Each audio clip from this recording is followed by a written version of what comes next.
এ কত বড় জানোয়ার, মানে চিন্তা করুন যা, এ কত বড় জানোয়ার, যেই জানোয়ারে 365 দিন, মাসের পরে মাস, বছরের পরে বছর ফজরের নামাজের রক্ত করা বাজেও ওই জানোয়ারে জানে না এই জানোয়ারে কোন মার দুধ খাইছে আমার বুঝায় না।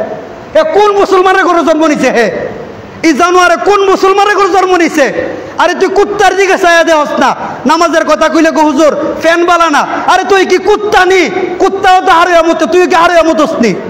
জিগাইলে গো ফ্যান বালানা। ফ্যান বালানা মানে একটা 1 মাসের আবুদ্দা ফ্যানের মধ্যে মুত্তা দিলে আর 5 মিনিট এটা রাখে না, কাইন্দা খুল্লা ফালাইয়া দে। আর তোর জিগাইলে গোস তোর ফ্যান বালানা, তুই কত বড় জানোয়ার? আরে তোর টিকা তো কুত্তা বালা রে, কুত্তা তো তোর টিকা বালা। কুত্তার জন্য জাহান্নাম নাই, কুত্তার জন্য কোনো জাহান্নাম নাই, তোর জন্য জাহান্নাম আছে। তুই কোন মার দুধ খাইছ? যে লোকে সপ্তাহের পর সপ্তাহ ফজরের রক্তই জানে না।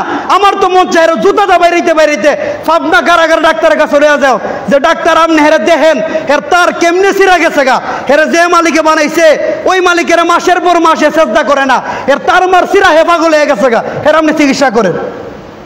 আমার তো মন চায় এমনি চিকিৎসা করবার লাগে।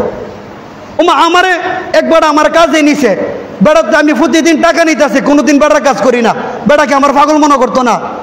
যে আল্লাহ বানাইছে ওই আল্লাহরে মাসের পর মাস সেজদা দেয় না, দিনের পর দিন সেজদা দেয় না, ফজরের ওয়াক্তই জানে না, এত তার সিরা পাগল এনে এর তো ভাবনা কারাগার নিয়ে চিকিৎসা করা দরকার।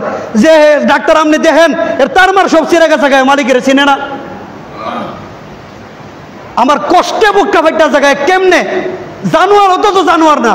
কোন মুসলমান যদি মার বুকের দুধ খায়া থাকে, এরকম দূর সময়ে মুসলমানদের ফিলিস্তিনের শিশুরা এইভাবে রক্ত দিতেছে, পাকিস্তানের মুজাহিদরা এইভাবে রক্ত দিতেছে, মুসলমানদের এই দুর্দিনে তুই কেমনে বিড়ি দেহস? এই তোর লজ্জা নাই শয়তান জানোয়ার, তোর লজ্জা নাই?